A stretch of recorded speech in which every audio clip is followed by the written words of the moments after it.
हाँ, तो विज्ञान में जैसा कि हम आपको धातु कर्म में इससे पहले बताए थे कि अयस्क का पहले जो है सांदरण किया जाता है, फिर उसका निस्तापन, भर्जन, प्रगलन, इन सब प्रक्रम के बाद धातु प्राप्त करते हैं। तो अयस्क से धातु प्राप्त करने के लिए जो विधियां अपनाई जाती हैं इसे धातु कर्म कहते हैं। धातु कर्म में जो धातुएं प्राप्त होती हैं ये 100% शुद्ध नहीं होती है, इसमें कुछ न कुछ अशुद्धियां मिली रहती हैं। खास करके इनमें गालक है, कार्बन है, सिलिकॉन है, फास्फोरस है, इस तरह की अशुद्धियां इसमें मिली रहती है। तो धातुओं को शुद्ध करने के लिए कई तरीके अपनाए जाते हैं, जिनमें सबसे जो है मुख्य विधि है विद्युत अपघटनी परिष्करण। विद्युत अपघटन विधि द्वारा धातु का शोधन। जैसे तांबे का धातु प्रगलन के बाद जो प्राप्त होता है इसमें 2% अशुद्धि होती है। इसका शोधन जो है पहले हरी टहनी या कह लीजिए कि बल्ली, लकड़ी की जो बल्ली होती है, मतलब हरी हो, सूखी ना हो, उससे इसको शुद्ध किया जाता है। एक बड़े पात्र में तांबे को लेकर पिघलाया जाता है और लकड़ी के हरी टहनी या बल्ली द्वारा उसको चलाया जाता है, क्योंकि इसमें जो है असंतृप्त हाइड्रोकार्बन निकलते हैं और जो धातु के अशुद्धि को वाष्पीकृत कर देते हैं। लेकिन ज़्यादातर धातुओं का शोधन विद्युत अपघटन विधि द्वारा किया जाता है। Gold, silver, nickel, tin, copper, zinc जैसे धातुओं का शोधन विद्युत अपघटन विधि द्वारा किया जाता है।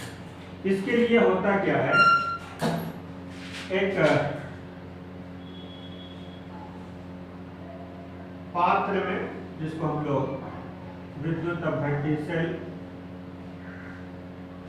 या वोल्टमीटर कहते हैं, जिस धातु का शोधन करना रहता है उसी के किसी लवण का जली विलयन, गलित या घुलित अवस्था में इसको ले लिया जाता है। अब जैसे मान लीजिए कॉपर का जो है आपको शोधन करना है, तो अम्लीय कॉपर, अम्लीय कॉपर का विलयन जो है ले लिया जाता है। अब कॉपर क्या लेंगे, कॉपर सल्फेट के लिए इसका कोई ना कोई लवण होना चाहिए और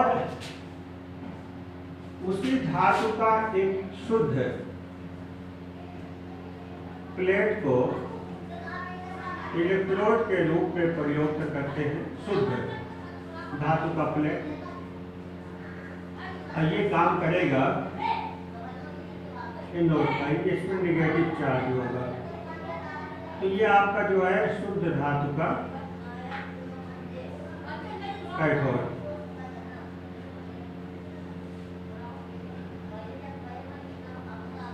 शुद्ध धातु का कैथोड। और जिसका शोधन करना है, जो अशुद्ध धातु आप प्राप्त किए हैं, उसके एक प्लेट को इस्तेमाल करते हैं एनोड के रूप में। ये जो आपने प्राप्त किया है अशुद्ध धातु, उसकी एक क्षण ले लीजिए और इसको इस्तेमाल करेंगे हम लोग एनोड। तो ये जिसका शोधन करना है, अशुद्ध धातु का एनोड। एनोड का मतलब ये हुआ कि इस पर जो है पॉजिटिव चार्ज होगा। तो जिस धातु का शोधन करना रहता है उसके जो है अशुद्ध क्षण को ले लिया जाता है एनोड के रूप में और उसी शुद्ध धातु का एक क्षण इस्तेमाल करते हैं कैथोड के रूप में। विद्युत धारा प्रवाहित करने पर शुद्ध धातु जो है ये कैथोड पर एकत्रित हो जाती है। होता क्या है कि जब आप कॉपर सल्फेट का जलीय विलयन लेते हैं तो कॉपर आयन बनता है और सल्फेट। ये कॉपर जो है ये जाएगा कैथोड पर, इलेक्ट्रॉन ग्रहण करेगा और कॉपर में बदल जाएगा। ये क्रिया होती है कैथोड पर। इस तरह आपको कैथोड पर जो है शुद्ध कॉपर प्राप्त हो जाता है। और जो सल्फेट है ये एनोड पर आएगा, एनोड पर जो कॉपर है उससे क्रिया करेगा, 2 इलेक्ट्रॉन त्यागेगा, कॉपर सल्फेट बन जाएगा और फिर ये विलयन में घुलकर copper ion sulphate ion, copper anode पर, सल्फेट चला जाएगा कैथोड पर, फिर इस कॉपर से जो आपका शुद्ध वाला था उससे क्रिया करेगा, कॉपर सल्फेट बनाएगा। इस तरह कैथोड पर जो है आपको शुद्ध कॉपर मिल जाता है। अशुद्धियां जो है, जो आपने इसमें लिया शुद्ध कॉपर था, शुद्ध कॉपर इस पर पहुंचता रहेगा।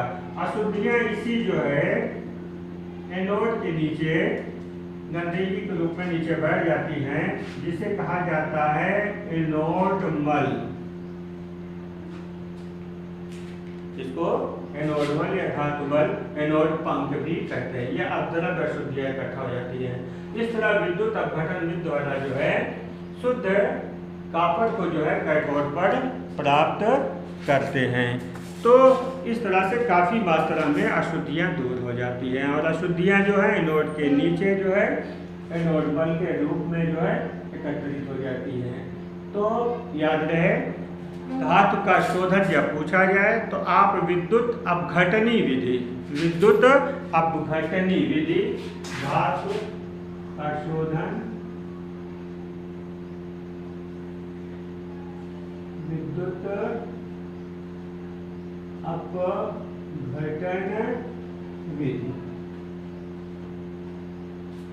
इस तरह आप शुद्ध धातु प्राप्त कर सकते हैं।